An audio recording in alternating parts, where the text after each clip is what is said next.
ನಮಸ್ಕಾರ ಎಲ್ರಿಗೂ. ಇವತ್ತು ಬುಧವಾರದ ಚೌತಿ. ಈ ಚೌತಿಯು ಅಧಿಕ ಮಾಸದಲ್ಲಿ ಬಂದಿರೋದ್ರಿಂದ ಇವತ್ತು ಈ ಮಂತ್ರವನ್ನು ಕೇಳಿದ್ರೆ ತುಂಬಾ ಅಧಿಕ ಫಲ ಸಿಗ್ತದೆ. ಆದರೆ ಮಂತ್ರದ ಫಲಗಳನ್ನು ತಿಳ್ಕೊಳ್ಳುವ ಮುಂಚೆ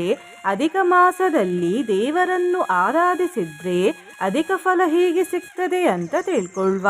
ನಿನ್ನೆ ನಾನು ಹೇಳಿದ್ದೆ, ಅಧಿಕ ಮಾಸದಲ್ಲಿ ಯಾವುದೇ ಶುಭ ತಿಥಿ ಮತ್ತು ಹಬ್ಬಗಳು ಇಲ್ಲದೇ ಇರುವ ಕಾರಣ ಬೇರೆ ಮಾಸಗಳು ಅಧಿಕ ಮಾಸಕ್ಕೆ ಮಲಮಾಸ ಅನ್ನುವ ಹೆಸರನ್ನು ಇಟ್ರು ಅಂತ. ಈಗ ಈ ಕಥೆಯನ್ನು ಮುಂದುವರಿಸ್ತೇನೆ. ಮಲಮಾಸ ಅನ್ನುವ ಹೆಸರು ಕೇಳಿ ಅಧಿಕ ಮಾಸಕ್ಕೆ ತುಂಬಾ ಬೇಸರವಾಯಿತು. ಹಾಗಾಗಿ ಅಧಿಕ ಮಾಸವು ಶ್ರೀಹರಿ ಕೃಷ್ಣದೇವರ ಬಳಿಗೆ ಹೋಗಿ ತನ್ನ ದುಃಖವನ್ನು ತೋಡಿಕೊಂಡಿತು. ಆಗ ಶ್ರೀಕೃಷ್ಣದೇವರು ಹೇಳಿದ್ರು, ನೀನು ಬೇಸರ ಮಾಡಿಕೊಳ್ಳಬೇಡ,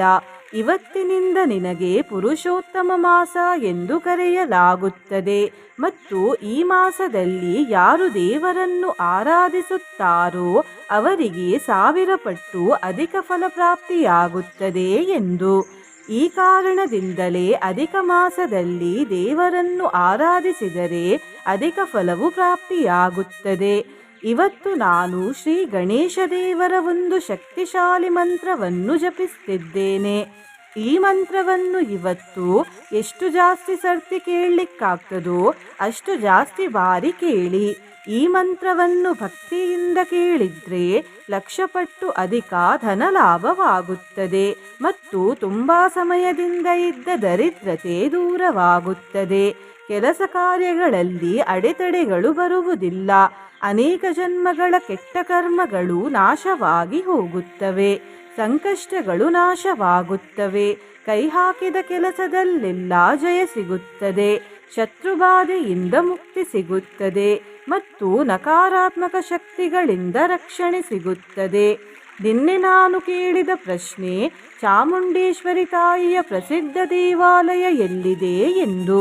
ಈ ಪ್ರಶ್ನೆಗೆ ಸರಿಯುತ್ತರ ಸಿ, ಮೈಸೂರು. ಸರಿಯುತ್ತರ ಕೊಟ್ಟವರಲ್ಲಿ ಒಬ್ಬರ ಹೆಸರು ಪ್ರೇಮಾ ಎಸ್. ಪ್ರೇಮಾ ಅವರೇ ಭಕ್ತಿ ಮಾಡುವುದನ್ನು ಬಿಡಬೇಡಿ ಅಂತ ಹೇಳ್ತಾ ಇವತ್ತಿನ ಪ್ರಶ್ನೆಯನ್ನು ನೋಡುವ. ಇದು ಯಾವ ಪಕ್ಷದ ಚೌತಿ? ಎ, ಶುಕ್ಲ ಪಕ್ಷ, ಬಿ, ಶ್ಯಾಮ ಪಕ್ಷ, ಸಿ, ನೈಋತ್ಯ ಪಕ್ಷ, ಡಿ, ವಾಯವ್ಯ ಪಕ್ಷ. ಈ ಪ್ರಶ್ನೆಗೆ ಸರಿಯುತ್ತರ ಕೊಟ್ಟವರಲ್ಲಿ ಒಬ್ಬರ ಹೆಸರನ್ನು ನಾಳಿನ ವಿಡಿಯೋದಲ್ಲಿ ಹೇಳ್ತೇನೆ. ಬನ್ನಿ ಈಗ ಈ ಶಕ್ತಿಶಾಲಿ ಬುಧವಾರದ ಚೌತಿ ಮಂತ್ರವನ್ನು 108 ಬಾರಿ ಭಕ್ತಿಯಿಂದ ಕೇಳುವ. ಅದಕ್ಕಿಂತ ಮುಂಚೆ ಓಂ ಶ್ರೀ ಗಣೇಶಾಯ ನಮಃ ಎಂದು ಕಮೆಂಟ್ ಮಾಡಿ. ಚಾನಲಿಗೆ ಹೊಸಬ್ರಾಗಿದ್ದರೆ ಚಾನಲನ್ನು ಸಬ್ಸ್ಕ್ರೈಬ್ ಮಾಡಿ. ಹತ್ತಿರ ಇರುವ ಬೆಲ್ ಬಟನ್ ಪ್ರೆಸ್ ಮಾಡಿ. ಆಲ್ ಅನ್ನುವ ಆಪ್ಷನ್ ಅನ್ನು ಸೆಲೆಕ್ಟ್ ಮಾಡಿ. ಕಿರೀಟಹಾರ ಕುಂಡಲಂ ಪ್ರದೀಪ್ತ ಬಾಹುಭೂಷಣಂ ಪ್ರಚಂಡ ರತ್ನ ಕಂಕಣಂ ಪ್ರಶೋಭಿತಾಂಗ್ರಿಯಷ್ಟಿಕಂ ಪ್ರಭಾತ ಸೂರ್ಯ ಸುಂದರಾಂಬರ ದ್ವಯ ಪ್ರಧಾರಿಣಂ ಸರಳ ಹೇಮನೂಪುರಂ ಪ್ರಶೋಭಿತಾಂಗ್ರಿ ಪಂಕಜಂ ಕಿರೀಟಹಾರ ಕುಂಡಲಂ ಪ್ರದೀಪ್ತ ಬಾಹುಭೂಷಣಂ ಪ್ರಚಂಡ ರತ್ನ ಕಂಕಣಂ ಪ್ರಶೋಭಿತಾಂಗ್ರಿಯಷ್ಟಿಕಂ ಪ್ರಭಾತ ಸೂರ್ಯ ಸುಂದರಾಂಬರ ದ್ವಯ ಪ್ರಧಾರಿಣಂ ಸರಳ ಹೇಮನೂಪುರಂ ಪ್ರಶೋಭಿತಾಂಗ್ರಿ ಪಂಕಜಂ ಕಿರೀಟಹಾರ ಕುಂಡಲಂ ಪ್ರದೀಪ್ತ ಬಾಹುಭೂಷಣಂ ಪ್ರಚಂಡ ರತ್ನ ಕಂಕಣಂ ಪ್ರಶೋಭಿತಾಂಗ್ರಿಯಷ್ಟಿಕಂ ಪ್ರಭಾತ ಸೂರ್ಯ ಸುಂದರಾಂಬರ ದ್ವಯ ಪ್ರಧಾರಿಣಂ ಸರಳ ಹೇಮನೂಪುರಂ ಪ್ರಶೋಭಿತಾಂಗ್ರಿ ಪಂಕಜಂ ಕಿರೀಟಹಾರ ಕುಂಡಲಂ ಪ್ರದೀಪ್ತ ಬಾಹುಭೂಷಣಂ ಪ್ರಚಂಡ ರತ್ನ ಕಂಕಣಂ ಪ್ರಶೋಭಿತಾಂಗ್ರಿಯಷ್ಟಿಕಂ ಪ್ರಭಾತ ಸೂರ್ಯ ಸುಂದರಾಂಬರ ದ್ವಯ ಪ್ರಧಾರಿಣಂ ಸರಳ ಹೇಮನೂಪುರಂ ಪ್ರಶೋಭಿತಾಂಗ್ರಿ ಪಂಕಜಂ किरीटहारकुण्डलं प्रदीप्तबाहुभूषणं प्रचण्डरत्नकङ्कणं प्रशोभिताङ्घ्रियष्टिकम् प्रभातसूर्यसुन्दराम्बरद्वयप्रधारिणं सरलहेमनूपुरं प्रशोभिताङ्घ्रिपङ्कजम् किरीटहारकुण्डलं प्रदीप्तबाहुभूषणं प्रचण्डरत्नकङ्कणं प्रशोभिताङ्घ्रियष्टिकम् प्रभातसूर्यसुन्दराम्बरद्वयप्रधारिणं सरलहेमनूपुरं प्रशोभिताङ्घ्रिपङ्कजम् किरीटहारकुण्डलं प्रदीप्तबाहुभूषणं प्रचण्डरत्नकङ्कणं प्रशोभिताङ्घ्रियष्टिकम् प्रभातसूर्यसुन्दराम्बरद्वयप्रधारिणं सरलहेमनूपुरं प्रशोभिताङ्घ्रिपङ्कजम् किरीटहारकुण्डलं प्रदीप्तबाहुभूषणं प्रचण्डरत्नकङ्कणं प्रशोभिताङ्घ्रियष्टिकम् प्रभातसूर्यसुन्दराम्बरद्वयप्रधारिणं सरलहेमनूपुरं प्रशोभिताङ्घ्रिपङ्कजम् किरीटहारकुण्डलं प्रदीप्तबाहुभूषणं प्रचण्डरत्नकङ्कणं प्रशोभिताङ्घ्रियष्टिकम् प्रभातसूर्यसुन्दराम्बरद्वयप्रधारिणं सरलहेमनूपुरं प्रशोभिताङ्घ्रिपङ्कजम् किरीटहारकुण्डलं प्रदीप्तबाहुभूषणं प्रचण्डरत्नकङ्कणं प्रशोभिताङ्घ्रियष्टिकम् प्रभातसूर्यसुन्दराम्बरद्वयप्रधारिणं सरलहेमनूपुरं प्रशोभिताङ्घ्रिपङ्कजम् किरीटहारकुण्डलं प्रदीप्तबाहुभूषणं प्रचण्डरत्नकङ्कणं प्रशोभिताङ्घ्रियष्टिकम् प्रभातसूर्यसुन्दराम्बरद्वयप्रधारिणं सरलहेमनूपुरं प्रशोभिताङ्घ्रिपङ्कजम् किरीटहारकुण्डलं प्रदीप्तबाहुभूषणं प्रचण्डरत्नकङ्कणं प्रशोभिताङ्घ्रियष्टिकम् प्रभातसूर्यसुन्दराम्बरद्वयप्रधारिणं सरलहेमनूपुरं प्रशोभिताङ्घ्रिपङ्कजम् किरीटहारकुण्डलं प्रदीप्तबाहुभूषणं प्रचण्डरत्नकङ्कणं प्रशोभिताङ्घ्रियष्टिकम् प्रभातसूर्यसुन्दराम्बरद्वयप्रधारिणं सरलहेमनूपुरं प्रशोभिताङ्घ्रिपङ्कजम् किरीटहारकुण्डलं प्रदीप्तबाहुभूषणं प्रचण्डरत्नकङ्कणं प्रशोभिताङ्घ्रियष्टिकम्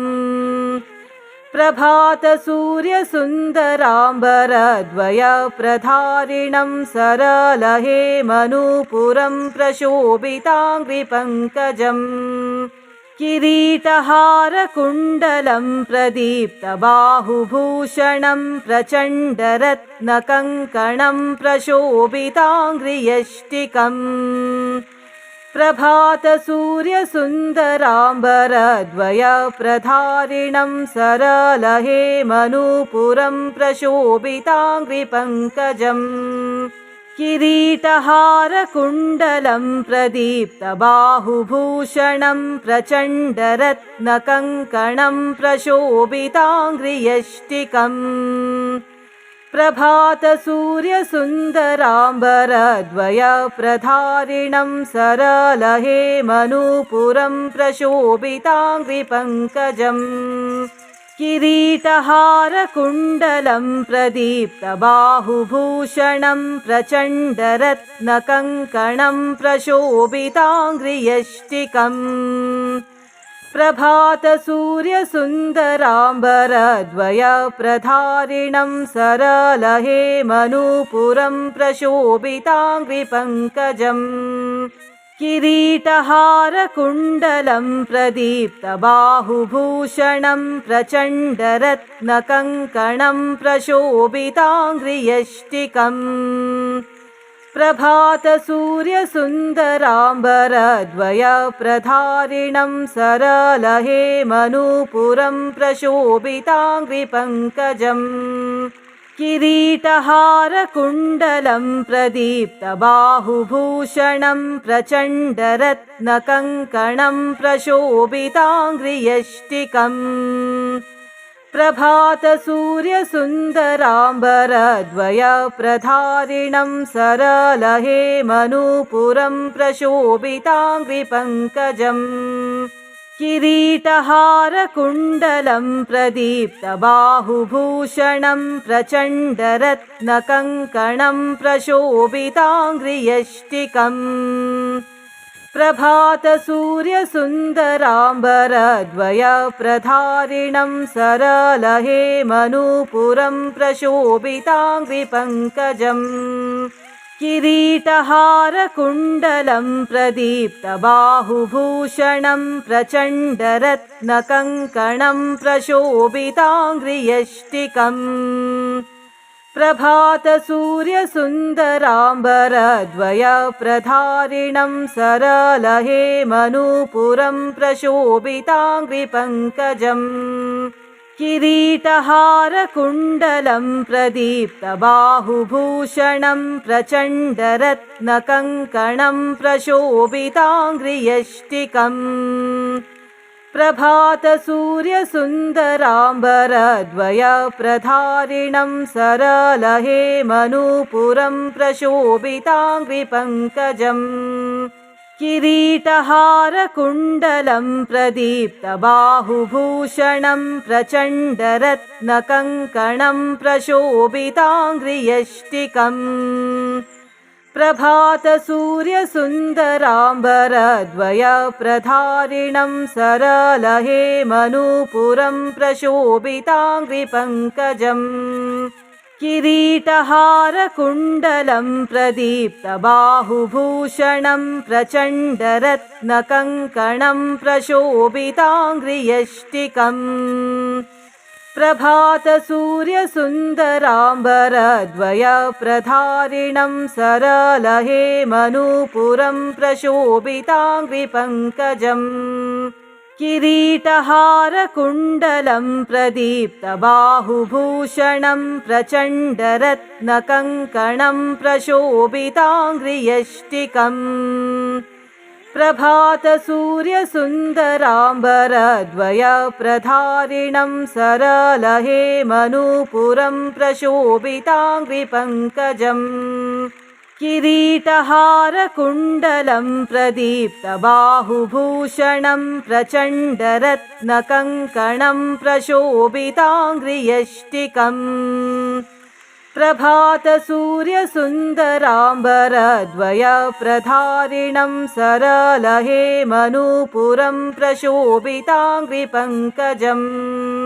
किरीटहारकुण्डलं प्रदीप्तबाहुभूषणं प्रचण्डरत्नकङ्कणं प्रशोभिताङ्घ्रियष्टिकम् प्रभातसूर्यसुन्दराम्बरद्वयप्रधारिणं सरलहेमनूपुरं प्रशोभिताङ्घ्रिपङ्कजम् किरीटहारकुण्डलं प्रदीप्तबाहुभूषणं प्रचण्डरत्नकङ्कणं प्रशोभिताङ्घ्रियष्टिकम् प्रभातसूर्यसुन्दराम्बरद्वयप्रधारिणं सरलहेमनूपुरं प्रशोभिताङ्घ्रिपङ्कजम् किरीटहारकुण्डलं प्रदीप्तबाहुभूषणं प्रचण्डरत्नकङ्कणं प्रशोभिताङ्घ्रियष्टिकम् प्रभातसूर्यसुन्दराम्बरद्वयप्रधारिणं सरलहेमनूपुरं प्रशोभिताङ्घ्रिपङ्कजम् किरीटहारकुण्डलं प्रदीप्तबाहुभूषणं प्रचण्डरत्नकङ्कणं प्रशोभिताङ्घ्रियष्टिकम् प्रभातसूर्यसुन्दराम्बरद्वयप्रधारिणं सरलहेमनूपुरं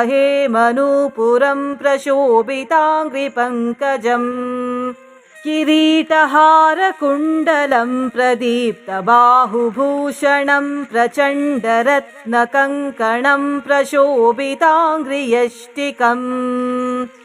प्रभातसूर्यसुन्दराम्बरद्वयप्रधारिणं सरलहेमनूपुरं प्रशोभिताङ्घ्रिपङ्कजम् किरीटहारकुण्डलं प्रदीप्तबाहुभूषणं प्रचण्डरत्नकङ्कणं प्रशोभिताङ्घ्रियष्टिकम् प्रभातसूर्यसुन्दराम्बरद्वयप्रधारिणं सरलहेमनूपुरं प्रशोभिताङ्घ्रिपङ्कजम् किरीटहारकुण्डलं प्रदीप्तबाहुभूषणं प्रचण्डरत्नकङ्कणं प्रशोभिताङ्घ्रियष्टिकम् प्रभातसूर्यसुन्दराम्बरद्वयप्रधारिणं सरलहेमनूपुरं प्रशोभिताङ्घ्रिपङ्कजम् किरीटहारकुण्डलं प्रदीप्तबाहुभूषणं प्रचण्डरत्नकङ्कणं प्रशोभिताङ्घ्रियष्टिकम् प्रभातसूर्यसुन्दराम्बरद्वयप्रधारिणं सरलहेमनूपुरं प्रशोभिताङ्घ्रिपङ्कजम् किरीटहारकुण्डलं प्रदीप्तबाहुभूषणं प्रचण्डरत्नकङ्कणं प्रशोभिताङ्घ्रियष्टिकम् प्रभातसूर्यसुन्दराम्बरद्वयप्रधारिणं सरलहेमनूपुरं प्रशोभिताङ्घ्रिपङ्कजम् किरीटहारकुण्डलं प्रदीप्तबाहुभूषणं प्रचण्डरत्नकङ्कणं प्रशोभिताङ्घ्रियष्टिकम् प्रभातसूर्यसुन्दराम्बरद्वयप्रधारिणं सरलहेमनूपुरं प्रशोभिताङ्घ्रिपङ्कजम् किरीटहारकुण्डलं प्रदीप्तबाहुभूषणं प्रचण्डरत्नकङ्कणं प्रशोभिताङ्घ्रियष्टिकम् प्रभातसूर्यसुन्दराम्बरद्वयप्रधारिणं सरलहेमनूपुरं प्रशोभिताङ्घ्रिपङ्कजम् किरीटहारकुण्डलं प्रदीप्तबाहुभूषणं प्रचण्डरत्नकङ्कणं प्रशोभिताङ्घ्रियष्टिकम्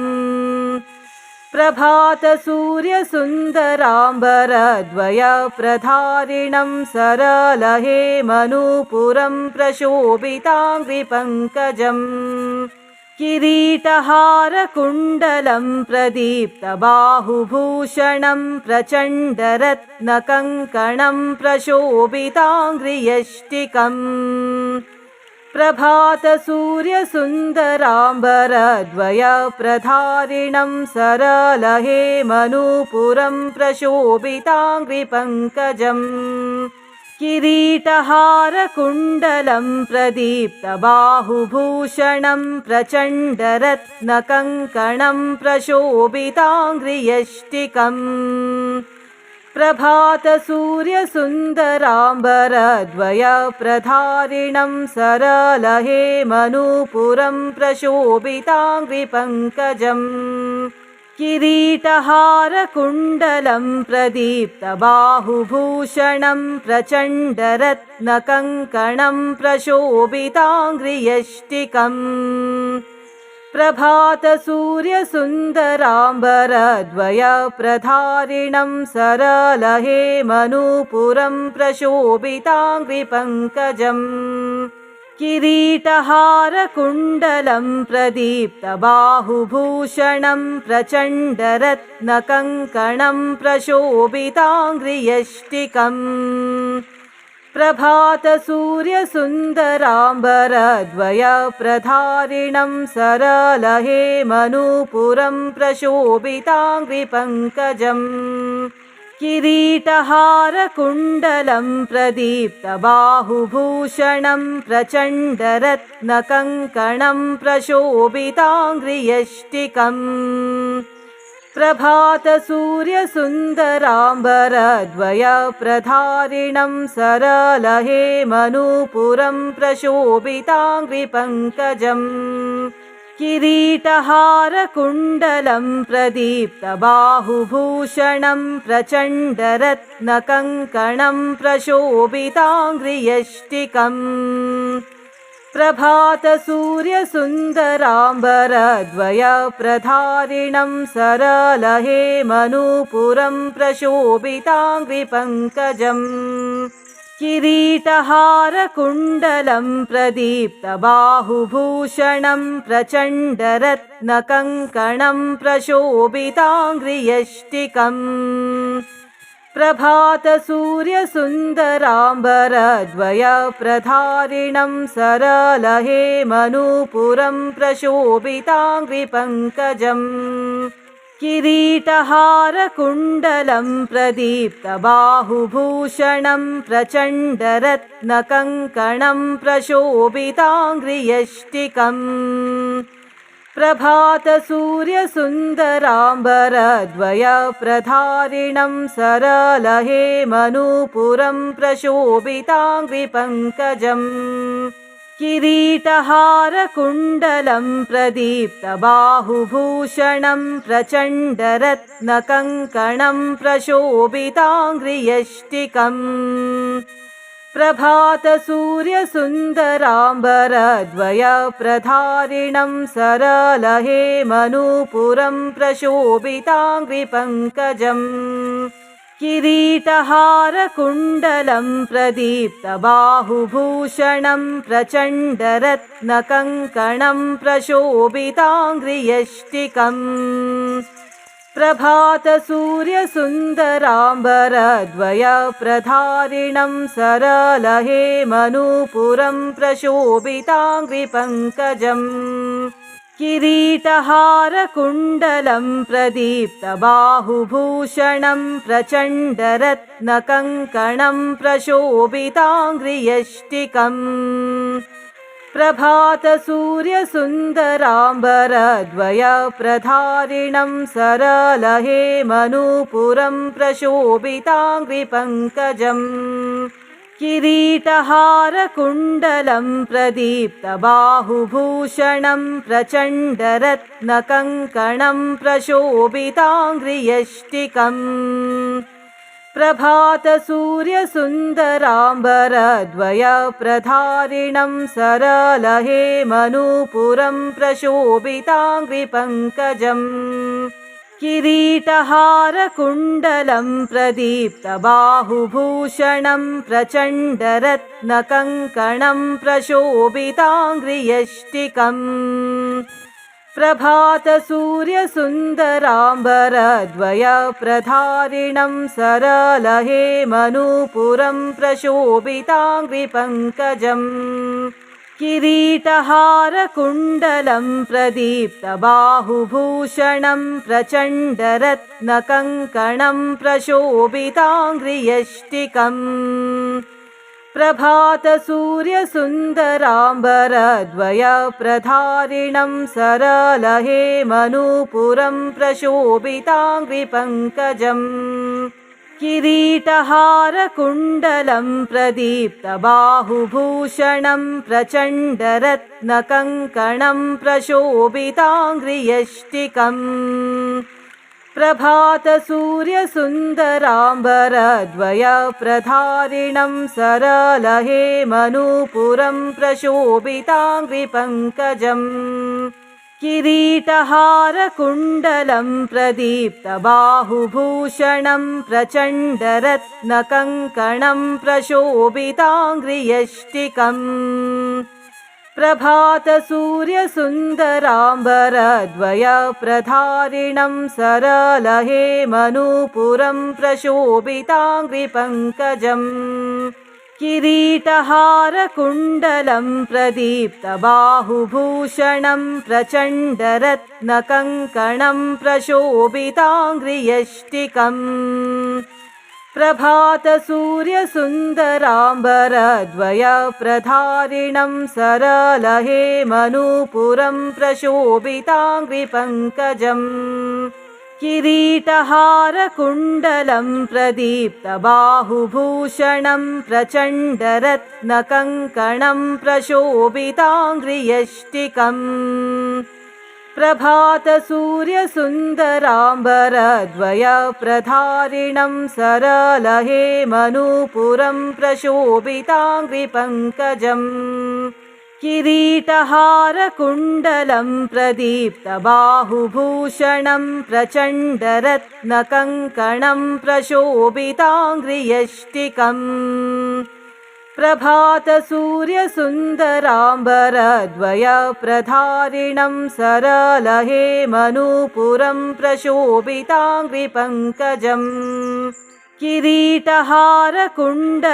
प्रदीप्तबाहुभूषणं प्रचण्डरत्नकङ्कणं प्रशोभिताङ्घ्रियष्टिकम् प्रभातसूर्यसुन्दराम्बरद्वयप्रधारिणं सरलहेमनूपुरं प्रशोभिताङ्घ्रिपङ्कजम् किरीटहारकुण्डलं प्रदीप्तबाहुभूषणं प्रचण्डरत्नकङ्कणं प्रशोभिताङ्घ्रियष्टिकम् प्रभातसूर्यसुन्दराम्बरद्वयप्रधारिणं सरलहेमनूपुरं प्रशोभिताङ्घ्रिपङ्कजम् किरीटहारकुण्डलं प्रदीप्तबाहुभूषणं प्रचण्डरत्नकङ्कणं प्रशोभिताङ्घ्रियष्टिकम्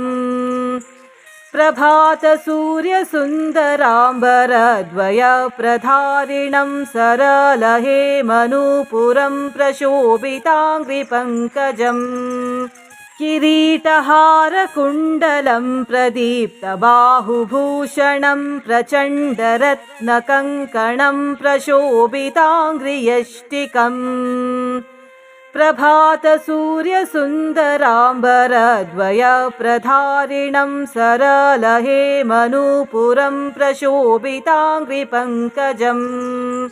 किरीटहारकुण्डलं प्रदीप्तबाहुभूषणं प्रचण्डरत्नकङ्कणं प्रशोभिताङ्घ्रियष्टिकम् प्रभातसूर्यसुन्दराम्बरद्वयप्रधारिणं सरलहेमनूपुरं प्रशोभिताङ्घ्रिपङ्कजम् किरीटहारकुण्डलं प्रदीप्तबाहुभूषणं प्रचण्डरत्नकङ्कणं प्रशोभिताङ्घ्रियष्टिकम्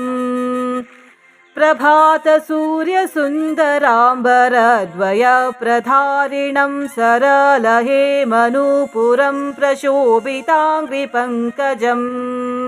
किरीटहारकुण्डलं प्रदीप्तबाहुभूषणं प्रचण्डरत्नकङ्कणं प्रशोभिताङ्घ्रियष्टिकम् प्रभातसूर्यसुन्दराम्बरद्वयप्रधारिणं सरलहेमनूपुरं प्रशोभिताङ्घ्रिपङ्कजम् किरीटहारकुण्डलं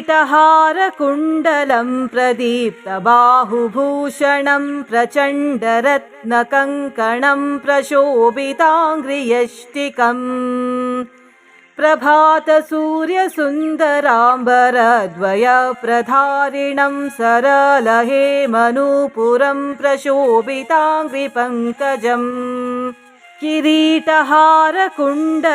प्रदीप्तबाहुभूषणं प्रचण्डरत्नकङ्कणं प्रशोभिताङ्घ्रियष्टिकम्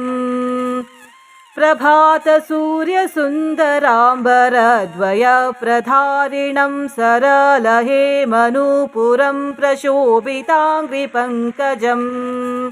किरीटहारकुण्डलं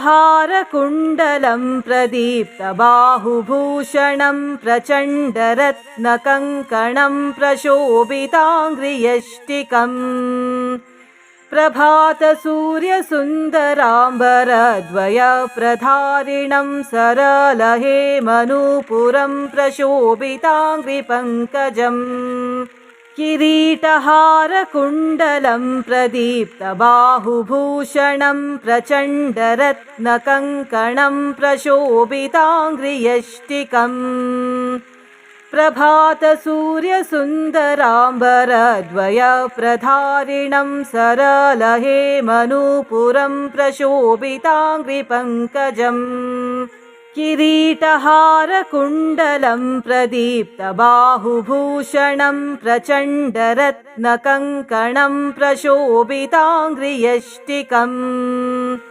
प्रभातसूर्यसुन्दराम्बरद्वयप्रधारिणं सरलहेमनूपुरं प्रशोभिताङ्घ्रिपङ्कजम् किरीटहारकुण्डलं प्रदीप्तबाहुभूषणं प्रचण्डरत्नकङ्कणं प्रशोभिताङ्घ्रियष्टिकम् प्रभातसूर्यसुन्दराम्बरद्वयप्रधारिणं सरलहेमनूपुरं प्रशोभिताङ्घ्रिपङ्कजम् किरीटहारकुण्डलं प्रदीप्तबाहुभूषणं प्रचण्डरत्नकङ्कणं प्रशोभिताङ्घ्रियष्टिकम् प्रभातसूर्यसुन्दराम्बरद्वयप्रधारिणं सरलहेमनूपुरं प्रशोभिताङ्घ्रिपङ्कजम् किरीटहारकुण्डलं प्रदीप्तबाहुभूषणं प्रचण्डरत्नकङ्कणं प्रशोभिताङ्घ्रियष्टिकम् प्रभातसूर्यसुन्दराम्बरद्वयप्रधारिणं सरलहेमनूपुरं प्रशोभिताङ्घ्रिपङ्कजम् किरीटहारकुण्डलं प्रदीप्तबाहुभूषणं प्रचण्डरत्नकङ्कणं प्रशोभिताङ्घ्रियष्टिकम् प्रभातसूर्यसुन्दराम्बरद्वयप्रधारिणं सरलहेमनूपुरं प्रशोभिताङ्घ्रिपङ्कजम् किरीटहारकुण्डलं प्रदीप्तबाहुभूषणं प्रचण्डरत्नकङ्कणं प्रशोभिताङ्घ्रियष्टिकम् प्रभातसूर्यसुन्दराम्बरद्वयप्रधारिणं सरलहेमनूपुरं प्रशोभिताङ्घ्रिपङ्कजम् किरीटहारकुण्डलं प्रदीप्तबाहुभूषणं प्रचण्डरत्नकङ्कणं प्रशोभिताङ्घ्रियष्टिकम् प्रभातसूर्यसुन्दराम्बरद्वयप्रधारिणं सरलहेमनूपुरं प्रशोभिताङ्घ्रिपङ्कजम् किरीटहारकुण्डलं प्रदीप्तबाहुभूषणं प्रचण्डरत्नकङ्कणं प्रशोभिताङ्घ्रियष्टिकम् प्रभातसूर्यसुन्दराम्बरद्वयप्रधारिणं सरलहेमनूपुरं प्रशोभिताङ्घ्रिपङ्कजम्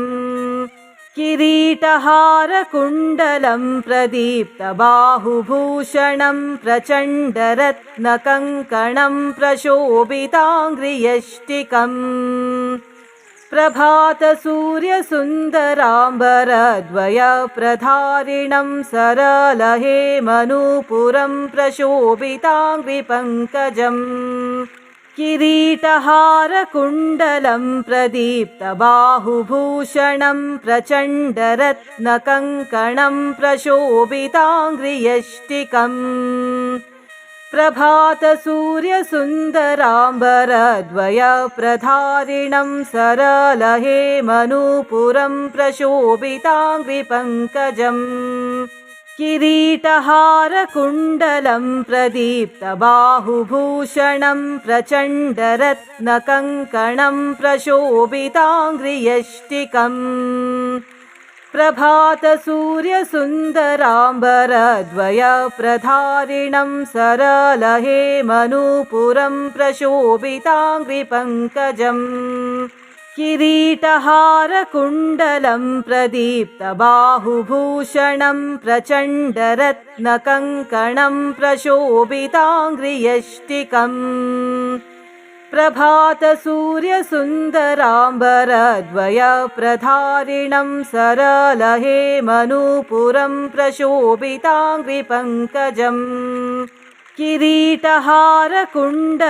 प्रदीप्तबाहुभूषणं प्रचण्डरत्नकङ्कणं प्रशोभिताङ्घ्रियष्टिकम् प्रभातसूर्यसुन्दराम्बरद्वयप्रधारिणं सरलहेमनूपुरं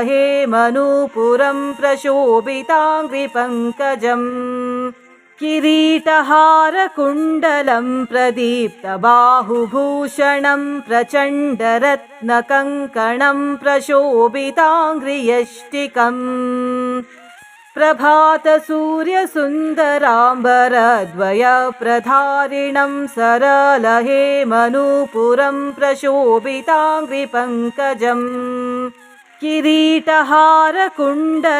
प्रदीप्तबाहुभूषणं प्रचण्डरत्नकङ्कणं प्रशोभिताङ्घ्रियष्टिकम् प्रभातसूर्यसुन्दराम्बरद्वयप्रधारिणं सरलहेमनूपुरं प्रशोभिताङ्घ्रिपङ्कजम् किरीटहारकुण्डलं प्रदीप्तबाहुभूषणं प्रचण्डरत्नकङ्कणं प्रशोभिताङ्घ्रियष्टिकम् प्रभातसूर्यसुन्दराम्बरद्वयप्रधारिणं सरलहेमनूपुरं प्रशोभिताङ्घ्रिपङ्कजम् किरीटहारकुण्डलं प्रदीप्तबाहुभूषणं प्रचण्डरत्नकङ्कणं प्रशोभिताङ्घ्रियष्टिकम् प्रभातसूर्यसुन्दराम्बरद्वयप्रधारिणं सरलहेमनूपुरं प्रशोभिताङ्घ्रिपङ्कजम् किरीटहारकुण्डलं प्रदीप्तबाहुभूषणं प्रचण्डरत्नकङ्कणं प्रशोभिताङ्घ्रियष्टिकम् प्रभातसूर्यसुन्दराम्बरद्वयप्रधारिणं सरलहेमनूपुरं प्रशोभिताङ्घ्रिपङ्कजम् किरीटहारकुण्डलं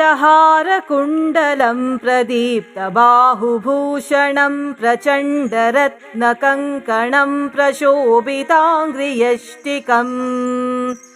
प्रभातसूर्यसुन्दराम्बरद्वयप्रधारिणं सरलहेमनूपुरं प्रशोभिताङ्घ्रिपङ्कजम् किरीटहारकुण्डलं प्रदीप्तबाहुभूषणं प्रचण्डरत्नकङ्कणं प्रशोभिताङ्घ्रियष्टिकम् प्रभातसूर्यसुन्दराम्बरद्वयप्रधारिणं सरलहेमनूपुरं प्रशोभिताङ्घ्रिपङ्कजम् किरीटहारकुण्डलं प्रदीप्तबाहुभूषणं प्रचण्डरत्नकङ्कणं प्रशोभिताङ्घ्रियष्टिकम् प्रभातसूर्यसुन्दराम्बरद्वयप्रधारिणं सरलहेमनूपुरं प्रशोभिताङ्घ्रिपङ्कजम् किरीटहारकुण्डलं प्रदीप्तबाहुभूषणं प्रचण्डरत्नकङ्कणं प्रशोभिताङ्घ्रियष्टिकम् प्रभातसूर्यसुन्दराम्बरद्वयप्रधारिणं सरलहेमनूपुरं प्रशोभिताङ्घ्रिपङ्कजम् किरीटहारकुण्डलं प्रदीप्तबाहुभूषणं प्रचण्डरत्नकङ्कणं प्रशोभिताङ्घ्रियष्टिकम् प्रभातसूर्यसुन्दराम्बरद्वयप्रधारिणं सरलहेमनूपुरं प्रशोभिताङ्घ्रिपङ्कजम् किरीटहारकुण्डलं प्रदीप्तबाहुभूषणं प्रचण्डरत्नकङ्कणं प्रशोभिताङ्घ्रियष्टिकम् प्रभातसूर्यसुन्दराम्बरद्वयप्रधारिणं सरलहेमनूपुरं प्रशोभिताङ्घ्रिपङ्कजम् किरीटहारकुण्डलं प्रदीप्तबाहुभूषणं प्रचण्डरत्नकङ्कणं प्रशोभिताङ्घ्रियष्टिकम् प्रभातसूर्यसुन्दराम्बरद्वयप्रधारिणं सरलहेमनूपुरं प्रशोभिताङ्घ्रिपङ्कजम् किरीटहारकुण्डलं प्रदीप्तबाहुभूषणं प्रचण्डरत्नकङ्कणं प्रशोभिताङ्घ्रियष्टिकम् प्रभातसूर्यसुन्दराम्बरद्वयप्रधारिणं सरलहेमनूपुरं प्रशोभिताङ्घ्रिपङ्कजम् किरीटहारकुण्डलं प्रदीप्तबाहुभूषणं प्रचण्डरत्नकङ्कणं प्रशोभिताङ्घ्रियष्टिकम् प्रभातसूर्यसुन्दराम्बरद्वयप्रधारिणं सरलहेमनूपुरं प्रशोभिताङ्घ्रिपङ्कजम् किरीटहारकुण्डलं प्रदीप्तबाहुभूषणं प्रचण्डरत्नकङ्कणं प्रशोभिताङ्घ्रियष्टिकम् प्रभातसूर्यसुन्दराम्बरद्वयप्रधारिणं सरलहेमनूपुरं प्रशोभिताङ्घ्रिपङ्कजम् किरीटहारकुण्डलं प्रदीप्तबाहुभूषणं प्रचण्डरत्नकङ्कणं प्रशोभिताङ्घ्रियष्टिकम् प्रभातसूर्यसुन्दराम्बरद्वयप्रधारिणं सरलहेमनूपुरं प्रशोभिताङ्घ्रिपङ्कजम् किरीटहारकुण्डलं प्रदीप्तबाहुभूषणं प्रचण्डरत्नकङ्कणं प्रशोभिताङ्घ्रियष्टिकम् प्रभातसूर्यसुन्दराम्बरद्वयप्रधारिणं सरलहेमनूपुरं प्रशोभिताङ्घ्रिपङ्कजम् किरीटहारकुण्डलं प्रदीप्तबाहुभूषणं प्रचण्डरत्नकङ्कणं प्रशोभिताङ्घ्रियष्टिकम् प्रभातसूर्यसुन्दराम्बरद्वयप्रधारिणं सरलहेमनूपुरं प्रशोभिताङ्घ्रिपङ्कजम् किरीटहारकुण्डलं प्रदीप्तबाहुभूषणं प्रचण्डरत्नकङ्कणं प्रशोभिताङ्घ्रियष्टिकम् प्रभातसूर्यसुन्दराम्बरद्वयप्रधारिणं सरलहेमनूपुरं प्रशोभिताङ्घ्रिपङ्कजम् किरीटहारकुण्डलं प्रदीप्तबाहुभूषणं प्रचण्डरत्नकङ्कणं प्रशोभिताङ्घ्रियष्टिकम् प्रभातसूर्यसुन्दराम्बरद्वयप्रधारिणं सरलहेमनूपुरं प्रशोभिताङ्घ्रिपङ्कजम् किरीटहारकुण्डलं प्रदीप्तबाहुभूषणं प्रचण्डरत्नकङ्कणं प्रशोभिताङ्घ्रियष्टिकम् प्रभातसूर्यसुन्दराम्बरद्वयप्रधारिणं सरलहेमनूपुरं प्रशोभिताङ्घ्रिपङ्कजम् किरीटहारकुण्डलं प्रदीप्तबाहुभूषणं प्रचण्डरत्नकङ्कणं प्रशोभिताङ्घ्रियष्टिकम् प्रभातसूर्यसुन्दराम्बरद्वयप्रधारिणं सरलहेमनूपुरं प्रशोभिताङ्घ्रिपङ्कजम्